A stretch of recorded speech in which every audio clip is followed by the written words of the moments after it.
안녕하세요. 모든 분들의 행복을 바라는 낭독 채널 행복낭독입니다. 오늘도 저와 함께 하시는 분들의 행복에 저의 낭독이 도움이 되기를 바랍니다. 오늘 함께 할 내용은 데일 카네기의 인간관계론, 어느새 마지막 장입니다. 6장, 행복한 가정을 만드는 7가지 비결입니다. 그 중에서 첫 번째, 두 번째, 세 번째 비결을 함께 나누고자 합니다. 잠시 시간 내주셔서 해주시는 구독, 좋아요, 알림 설정은 여러분 그리고 모든 분들의 행복에 도움이 될 줄로 믿습니다. 그러면 낭독 시작하겠습니다. 결혼을 무덤으로 만드는 가장 빠른 방법. 75년 전 나폴레옹 보나파르트의 조카인 프랑스의 나폴레옹 3세는 마리 유지니와 사랑에 빠졌다. 그리고 테바의 백작이자 세상에서 가장 아름다운 여인이었던 그녀와 결혼했다. 황제의 조언자들은 그녀가 스페인의 이름 없는 백작의 딸일 뿐이라는 사실을 지적했다. 그러자 나폴레옹은 이렇게 대답했다. 그래서 어떻단 말인가? 그녀가 보여주는 위엄, 그녀의 젊음, 그녀의 매력, 그녀의 아름다움이 그에게 천상의 행복을 맛보게 해주었다. 황제는 권위를 담은 발표를 통해 모든 사람의 반대를 물리쳤다. 그는 이렇게 선언했다. 나는 내가 모르는 여인이 아니라 내가 사랑하고 존경하는 여인을 선택했노라. 나폴레옹 3세의 부부는 건강, 부, 권력, 명예, 미모, 사랑, 존경 등 완벽한 로맨스를 만드는 데 필요한 모든 요소를 갖추었다. 결혼이라는 불꽃이 만들어내는 신성한 불빛이 전례 없이 환하게 비치고 있었다. 하지만 얼마 가지 못해 그 신성한 불빛이 흔들리고 타오르던 불꽃도 사그라지더니 재가 되어 사라지고 말았다. 나폴레옹 3세는 유지니를 황후로 만들어 줄 수 있었지만 프랑스 황제의 그 어떤 능력이나 사랑, 위엄으로도 그녀의 잔소리는 막을 수 없었다. 질투에 눈이 멀고 의심에서 헤어나오지 못하던 유지니는 황제의 명령도 쉽게 어기고 황제의 프라이버시도 존중하지 않았다. 그녀는 황제가 국정을 보는 동안에도 집무실에 불쑥 들어갔고 중요한 회의를 방해하기도 했다. 다른 여자와 놀아날 것을 두려워해 황제를 절대로 혼자 두는 법이 없었다. 언니에게 자주 찾아가 남편의 험담을 하고 불평을 하고 울고불고 협박을 하기도 했다. 황제의 서재로 쳐들어가서는 온갖 잔소리를 하고 모욕을 주기도 했다. 호화로운 궁전을 수없이 갖고 있었지만 나폴레옹 3세가 마음 놓고 쉴 수 있는 곳은 한 군데도 없었다. 이 모든 행동으로 유지니가 얻은 것은 무엇이었을까? 그 답은 E.A. 라인하르트의 명저 나폴레옹과 유지니, 제국의 희비극에서 찾아볼 수 있다. 그리하여 나폴레옹은 밤이면 부드러운 모자를 깊숙이 눌러써서 얼굴을 가린 다음 작은 문을 통해 밖으로 몰래 빠져나오곤 했다. 그러고 가까운 친구와 함께 자신을 기다리고 있는 어여쁜 여인에게 실제로 가기도 하고 때로는 오래전 모습을 유지하고 있는 도시의 이곳저곳을 걷다가 동화 속에서나 봄직한 거리를 지나가며 유지니가 잔소리를 하지 않았더라면 훨씬 더 좋았을 것이라는 상념에 빠지곤 했다. 유지니가 잔소리를 한 결과는 바로 이런 것이었다. 그녀가 프랑스의 권좌에 앉았던 것도 사실이었고 그녀가 세상에서 가장 아름다운 여인이었던 것도 사실이었다. 하지만 권세나 아름다움이 있어도 잔소리라는 치명적 결함 때문에 그녀는 사랑을 살아있게 만들지 못했다. 유진이는 오래전 욥이 했던 것처럼 소리 높여 이렇게 울부짖었을지 모른다. 내가 두려워하는 그것이 내게 임하였고 내가 무서워하는 그것이 내 몸에 미쳤구나. 과연 이런 일들이 그녀에게 닥쳐온 것일까? 아니면 그녀 스스로 초래한 결과일까?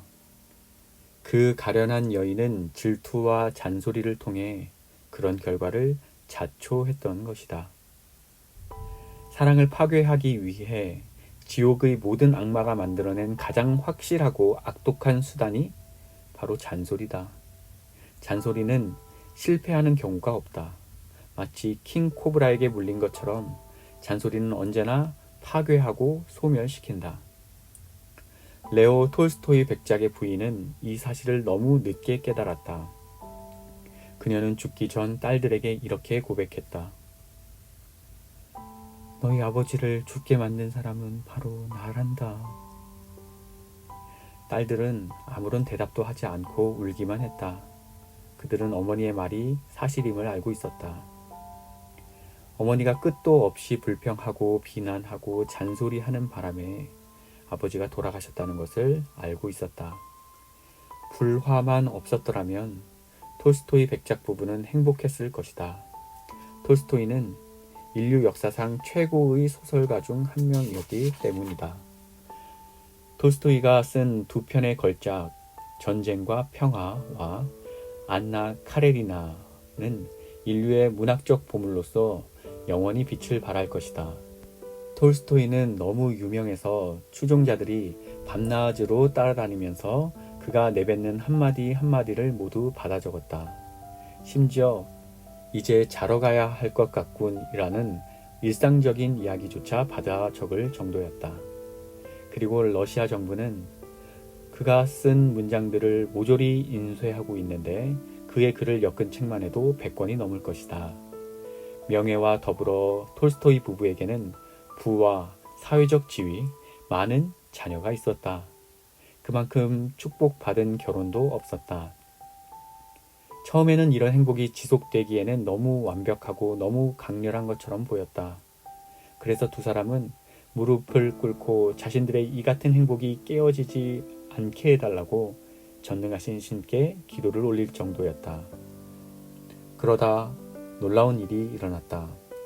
톨스토이가 조금씩 변했던 것이다. 그는 전혀 다른 사람이 되었다. 자신이 쓴 위대한 책에 대해 부끄러워하면서 그 후로는 평화를 주장하는 선전문 쓰는 일과 전쟁과 굶주림을 몰아내는 일에 온 생애를 바치게 되었다. 젊은 시절에는 생각 가능한 모든 종류의 죄를 저질렀노라고 고백했던 사람이 이제는 글자 그대로 예수의 가르침을 따르고자 했다. 그는 자신의 모든 땅을 나눠주고 가난한 삶을 살았다. 그는 나무를 베고 들판에 나가 건초 더미를 쌓는 일을 했다. 신발을 직접 만들어 신고 자신의 방을 직접 치우고 나무로 된 식기를 사용하며 원수도 사랑하려고 노력했다. 레오 톨스토이의 삶은 비극이었으며 비극의 원인은 결혼이었다. 그의 아내는 사치를 좋아했지만 그는 사치를 경멸했다.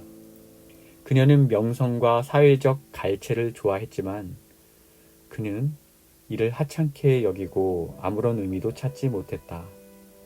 그녀는 돈과 부를 원했지만 그는 부와 개인 재산을 죄라고 여겼다. 그가 자신의 책에 대한 인세를 받지 않고 누구나 자유롭게 출판할 수 있도록 하겠다고 하자 그녀는 수년간 잔소리하고 야단치고 비명을 질러댔다. 그녀는 그 책들이 벌어주는 돈을 원했다. 그녀는 남편이 자신의 뜻에 반대하면 히스테리에 빠져서 입에 아편병을 물고 마룻바닥을 구르면서 죽어버리겠다, 우물에 뛰어들겠다고 협박했다. 그들의 삶에서는 다음과 같은 장면도 있었는데 나는 이 장면이야말로 역사상 가장 슬픈 장면 중 하나가 아닐까 생각한다. 앞서 말했듯이 결혼 초기에 그들은 너무도 행복했지만 48년이 지나자 그는 아내를 쳐다보는 것조차 싫어졌다. 때때로 저녁이면 이 상심하고 애정에 굶주린 늙은 아내가 그의 발치에 무릎을 꿇고 앉아 50년 전 남편이 자신에 대한 사랑을 멋지게 표현했던 문장들을 소리내 읽어달라고 부탁하곤 했다. 그래서 이제는 사라져버린 그 아름답고 행복했던 시절에 대해 톨스토이가 읊조리면 부부는 함께 눈시울을 적셨다. 오래전 그들이 꿈꾸던 아름다운 사랑과 현실의 삶은 달라도 너무 달랐던 것이다. 결국 82세가 되었을 때 톨스토이는 가정 불화를 더 이상 견디지 못하고 1910년 10월 어느 눈 내리는 밤에 아내로부터 도망쳤다. 자신이 어디로 가는지도 모른 채 차가운 어둠 속으로 향했다. 11일 후 그는 어느 기차역에서 폐렴으로 죽었다. 그의 마지막 유언은 자신이 있는 곳에 아내가 오지 못하도록 하라는 것이었다. 톨스토이 부인이 잔소리하고 불평하고 히스테리를 부린 결과는 이런 것이었다. 잔소리를 할만 하니까 했을 거라고 생각하는 독자들도 있을 것이다. 물론 그럴 수도 있다. 하지만 그런 지적은 초점에서 벗어난다. 문제는 잔소리를 해서 문제가 해결되었느냐 아니면 문제가 극단적으로 악화되었느냐 하는 것이다. 내가 제정신이 아니었다는 생각이 많이 드는구나. 후에 톨스토이 부인은 후회했지만 이미 너무 늦은 뒤였다. 에이브러햄 링컨의 생애를 비참하게 만든 것 역시 결혼이었다. 암살이 아니라 결혼이라는 사실에 주목하자. 부스가 저격했을 때 링컨은 자신이 총에 맞았다는 사실조차 깨닫지 못했다. 하지만 그는 23년간 하루도 빠짐없이 그의 동료 변호사 헌든의 표현대로 불운한 부부관계로 인해 신음했다. 불운한 부부관계? 이것도 완곡한 표현이라 할 수 있다. 링컨 부인은 거의 25년 동안이나 끊임없이 잔소리를 퍼부어 남편을 괴롭혔다. 그녀는 항상 불평하고 남편을 비난했다. 남편의 모든 것이 마음에 들지 않았다. 그의 등은 구부정했고 걸음걸이도 이상해서 인디언처럼 발을 껑충대며 걸었다. 그녀는 그의 걸음걸이에 생기가 없고 움직임에 우아함이 없다고 불평했다. 그녀는 그의 걸음걸이를 흉내내며 자신이 마담 렌텔이 운영하는 백싱턴의 기숙학교에서 배운 것처럼 발 앞쪽 끝을 먼저 디디며 걸으라고 바가지를 긁었다. 그녀는 머리 양끝으로 솟아있는 그의 커다란 귀도 마음에 들지 않았다. 심지어는 코가 비뚤어졌다. 아랫입술이 튀어나왔다. 폐병 환자처럼 보인다. 손발이 너무 크다. 머리는 너무 작다고 불평하기도 했다. 에이브러햄 링컨과 부인 메리 토드 링컨은 교육, 환경, 기질, 취미, 사고방식 등 모든 면에서 서로 달랐다. 그들은 늘 서로에게 짜증이 났다. 동시대에 링컨에 관한 최고의 권위자로 인정받았던 엘버트 J. 베버리지 상원 의원은 이렇게 적었다. 링컨 부인의 크고 날카로운 목소리는 길 건너편까지 들릴 정도였다. 근처에 사는 사람들은 누구나 쉴 새 없이 화를 터뜨리는 그녀의 목소리를 들을 수 있었다. 그녀가 말로만 끝나지 않고 폭력을 휘두른 경우도 많다는 것은 의심의 여지가 없는 사실이다. 한 가지 예를 보자. 결혼한 지 얼마 되지 않았을 때 링컨 부부는 제이콥 얼리 여사의 집에 살게 되었다. 여사는 의사였던 남편이 죽은 뒤 하숙을 운영하고 있었다. 어느 날 아침, 링컨 부부가 아침 식사를 하는 도중에 링컨이 아내의 화를 돋우는 어떤 행동을 했다. 그게 어떤 행동이었는지는 알려지지 않았다. 그런데 화가 난 링컨 부인은 뜨거운 커피를 남편의 얼굴에 끼얹었다. 더군다나 그 자리에는 다른 하숙생들도 있었다. 링컨은 아무 말 없이 모욕을 당한 채 앉아 있었고 침묵 속에서 얼리 여사가 젖은 수건을 가져다 그의 얼굴과 옷을 닦아주었다. 링컨 부인이 보여주었던 질투가 얼마나 어처구니없고 지독하고 믿을 수 없는 정도였는지 그녀가 사람들 앞에서 벌였던 슬프고도 볼썽사나운 장면들에 대해 75년이 지난 지금 읽어봐도 놀라 자빠질 지경이다. 그녀는 끝내 정신 이상이 되고 말았다. 그녀에게 조금이라도 호의적인 언급을 하라면 그녀가 정신 이상 초기 단계였기 때문이었을 거라는 추측뿐이다. 그녀가 퍼부었던 잔소리와 비난, 호통이 링컨을 조금이라도 변화시켰을까? 한 가지 면에서는 그렇다고 할 수 있다. 그녀에 대한 링컨의 태도를 달라지게 했다. 그녀의 잔소리는 링컨이 자신의 불행한 결혼에 대해 후회하고 될 수 있으면 아내와 마주치지 않도록 만들었다. 스프링필드에는 변호사가 11명 있었는데 그들 모두가 그 지역에서 먹고 살 수는 없었다. 그래서 그들은 말 안장에 짐을 싣고 데이비드 데이비스 판사가 재판을 하는 곳마다 따라다니며 법정에 서곤 했다. 그들은 이런 식으로 제8 순회법정이 열리는 시골 마을이면 전국 어디에서나 일을 잡을 수 있었다. 그런데 다른 변호사들은 일요일이면 스프링필드에 있는 집으로 돌아와 가족들과 함께 주말을 보냈지만 링컨은 그렇게 하지 않았다. 그는 집으로 돌아가기를 두려워했다. 그는 봄철 3개월과 가을철 3개월 동안 순회법정을 따라 각지를 돌아다니면서 스프링필드 근처에는 절대 가지 않았다. 링컨 영부인이나 유진이 황후, 톨스토이 부인이 잔소리를 해서 얻은 결과는 이런 것이었다. 그들은 단지 자신의 인생을 비극으로 만들었을 뿐이다. 또한 자신들이 가장 아끼는 것들을 파괴했다. 뉴욕시 가정법원에서 11년간 수천 건의 처자 유기 사례를 다뤘던 베시 햄버거에 따르면 남편들이 집을 나가는 가장 큰 이유는 아내의 잔소리 때문이라고 한다.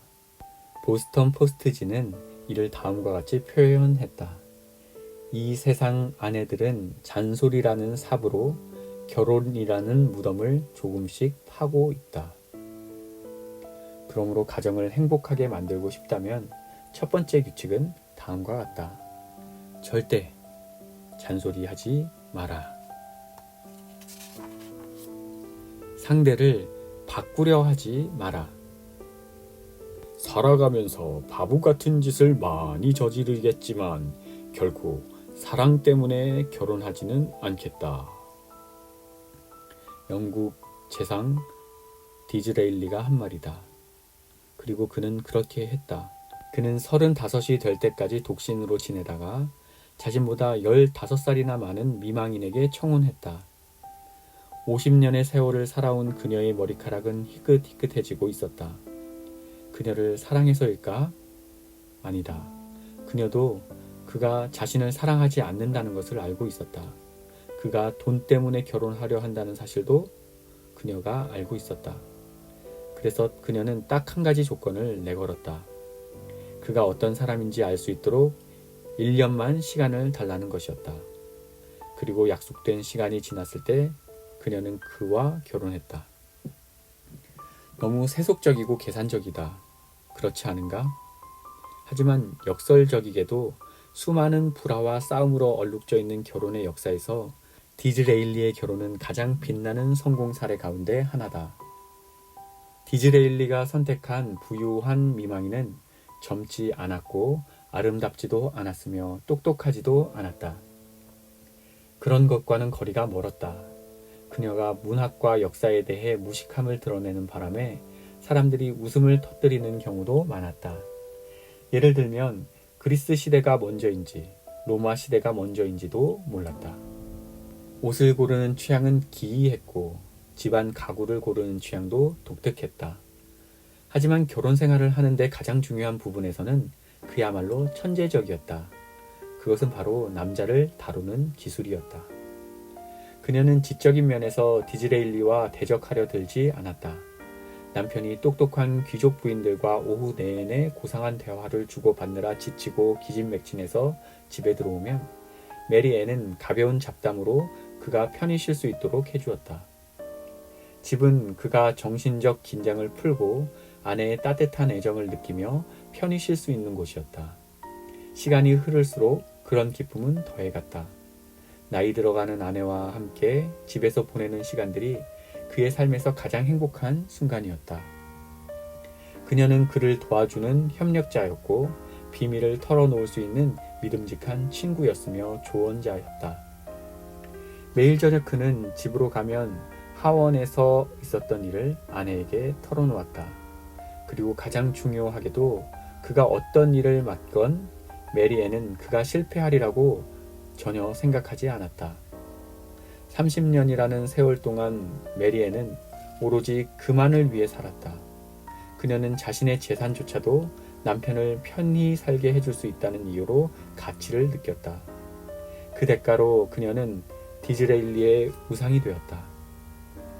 그는 아내가 죽은 후 백작이 되었지만 그는 자신의 아내도 자신과 같은 자귀를 받을 수 있게 해달라고 빅토리아 여왕에게 간청했다. 그리하여 그가 백작이 되던 해인 1868년 그녀 역시 비콘스필드 백작 부인으로 봉해졌다.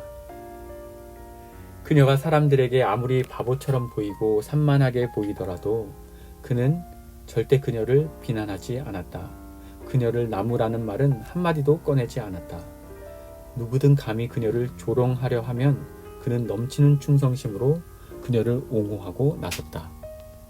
메리앤은 완벽하지 않았지만 30년 동안 남편을 말로 지치게 하는 법이 없었고 남편을 칭찬하고 존경했다. 그 결과는 무엇이었을까? 디즈레일리는 이렇게 말했다. 우리가 결혼한 30년간 나는 한 번도 권태로웠던 적이 없다. 디즈레일리도 아내 메리앤이 자신의 삶에서 가장 중요하다는 사실을 사람들에게 숨기지 않았다. 그 결과는 어땠을까? 메리앤은 친구들에게 늘 이렇게 말했다. 남편이 잘해줘서 내 인생은 행복의 연속이야. 그들 사이에는 서로 주고받는 농담이 있었다. 내가 돈만 보고 당신과 결혼했다는 거 알지? 디즈레일리가 이렇게 얘기하면 메리앤은 미소를 지으며 이렇게 대답했다. 물론이죠. 하지만 다시 결혼하게 된다면 그땐 사랑 때문에 저랑 결혼하실 거죠? 그러면 그도 그렇다고 대답했다. 메리앤은 결코 완벽하지 않았다. 하지만 디즈레일리는 그녀를 자신의 모습 그대로 놔두는 현명함이 있었다. 헨리 제임스는 이렇게 말했다. 다른 사람과 관계를 맺을 때 우선 알아야 할 것은 상대의 독특한 행복 추구 방식에 간섭하지 말아야 한다는 사실이다. 상대가 나의 행복 추구 방식을 억지로 간섭하려 하지 않는다면 나 또한 그렇게 해야 한다. 이 말은 중요하므로 다시 한번 반복해 보겠다. 다른 사람과 관계를 맺을 때 우선 알아야 할 것은 상대의 독특한 행복 추구 방식에 간섭하지 말아야 한다는 사실이다. 상대가 나의 행복 추구 방식을 억지로 간섭하려 하지 않는다면 나 또한 그렇게 해야 한다. 릴랜드 포스터 우드는 자신의 책 가족으로 함께 성장하기에서 이렇게 말했다. 자신에게 맞는 사람을 고른다고 해서 성공적인 결혼 생활을 할 수 있는 건 아니다. 자신도 상대에게 맞는 사람이 돼야 한다. 그러므로 행복한 가정을 꾸미고 싶다면 두 번째 규칙은 다음과 같다. 상대를 바꾸려 하지 마라. 이혼 법정으로 가는 지름길. 디즈레일리의 가장 강력한 정적은 글래드스턴이었다. 두 사람은 영국 정계에서 사사건건 충돌했지만 그들에게는 한 가지 공통점이 있었다. 두 사람 다 가정에서는 더할 나위 없는 행복을 누렸다는 점이다. 윌리엄 글래드스턴과 그의 아내 캐서린은 59년이라는 긴 세월 동안 서로에게 충실하며 함께 살았다. 나는 가끔 영국 총리 중에서도 가장 위험 있는 글래드스턴이 아내의 손을 잡고 벽난로 부근에서 빙빙 돌며 아래와 같은 노래를 부르는 모습을 그려보곤 한다. 덥석 불이 남편, 말괄량이 아내. 우리는 좋을 때나 나쁠 때나 함께 헤쳐간다네. 글래드스턴은 정적에게는 무서운 사람이었지만 집에서는 비판적이지 않았다. 아침을 먹으러 내려갔는데 집안 식구들이 여전히 자고 있으면 그는 자기 방식대로 점잖게 대처했다. 그는 알 수 없는 노래를 소리 높여 부르면서 영국에서 가장 바쁜 사람이 혼자 식탁에 앉아 가족들을 기다리고 있음을 알렸다. 수완이 있고 사려 깊은 그는 집에서는 남을 비난하지 않도록 스스로를 자제했다. 러시아의 예카테리나 여제도 그랬다. 그녀는 인류 역사상 가장 큰 제국 중 하나를 다스렸으며 그녀가 생사 여탈권을 쥐고 있던 국민의 수만 해도 수백만 명 이상이었다. 정치적으로 잔인한 폭군이었던 여제는 필요 없는 전쟁을 일으키거나 수많은 정적을 총살시키기도 했다. 하지만 요리사가 고기를 태웠을 때는 아무 말도 하지 않았다.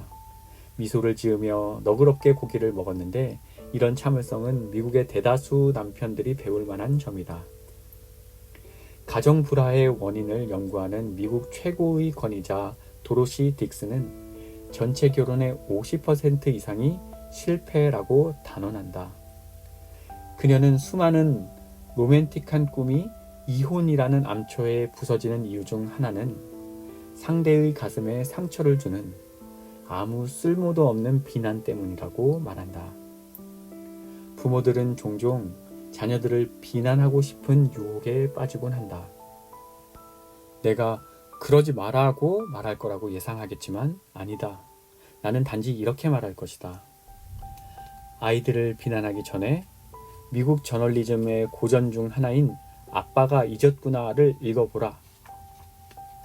이 글은 원래 피플스 홈 저널의 사설로 실렸는데 작가의 허락을 받고 리더스 다이제스트지에 실렸던 요약본을 여기에 다시 싣는다. 아빠가 잊었구나는 어느 순간 북받쳐 오르는 진실한 감정을 담은 글로서 독자들의 심금을 울리며 지금도 꾸준히 사랑받고 있는 글 중 하나다. 저자 W. 리빙스턴 라니드는 이렇게 말했다. 처음 글이 실린 이후로 아빠가 잊었구나는 전국 수백 개의 잡지와 사보, 신문에 거듭 실렸습니다. 많은 외국어로도 번역되었습니다.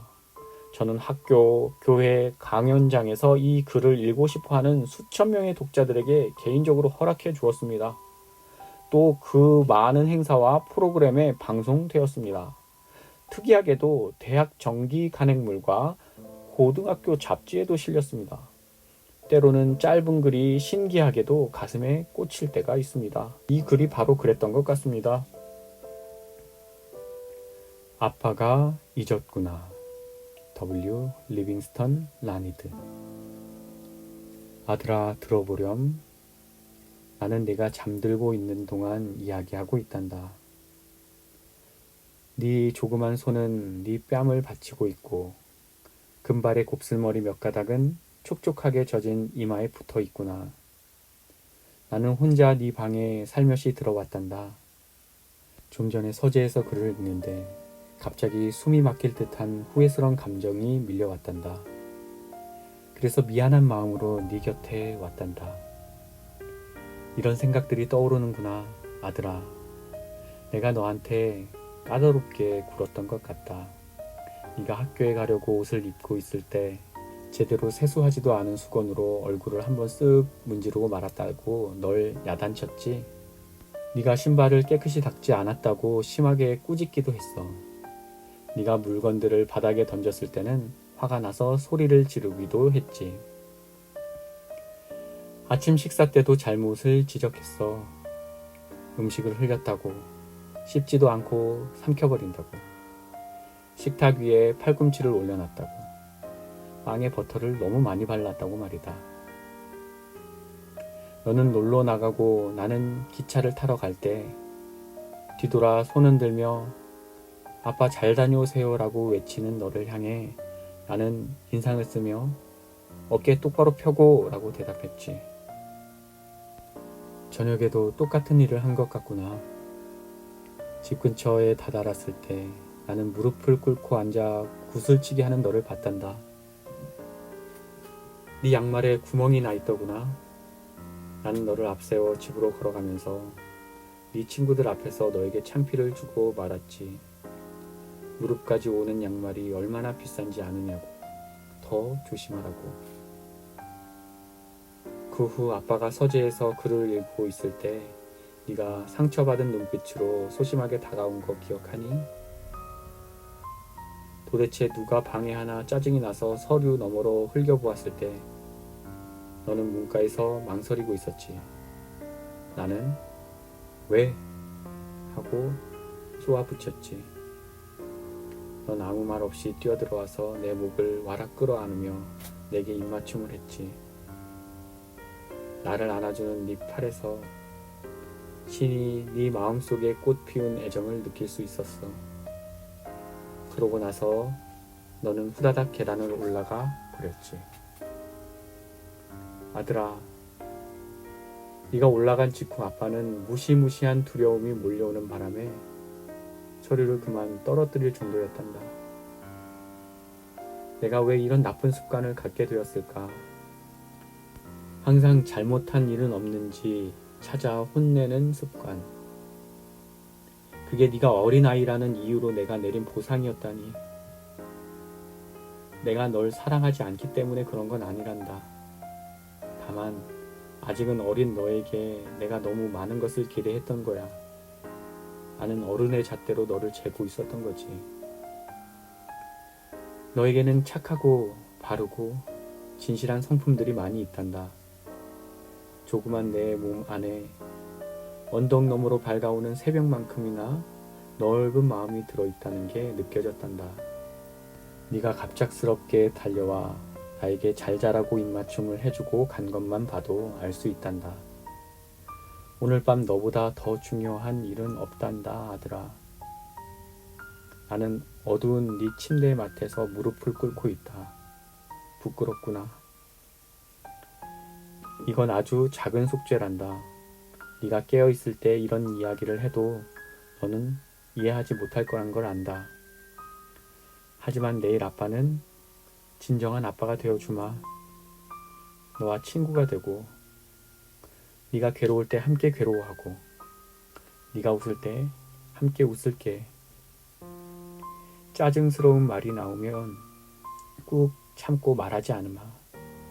마치 주문처럼 계속 되뇌일 거야. 아직은 어린아이일 뿐이야. 어린아이. 아빠는 너를 어른으로 보고 있었던 것 같구나. 하지만 아들아, 이렇게 작은 침대에서 피곤한 듯 웅크리며 자고 있는 너를 보니 네가 아직도 어린아이라는 걸 다시 느끼게 되는구나. 네가 엄마 어깨에 머리를 기대고 엄마의 품에 안겨 있던 게 바로 엊그제의 일인데 내가 너무 많이 요구했구나.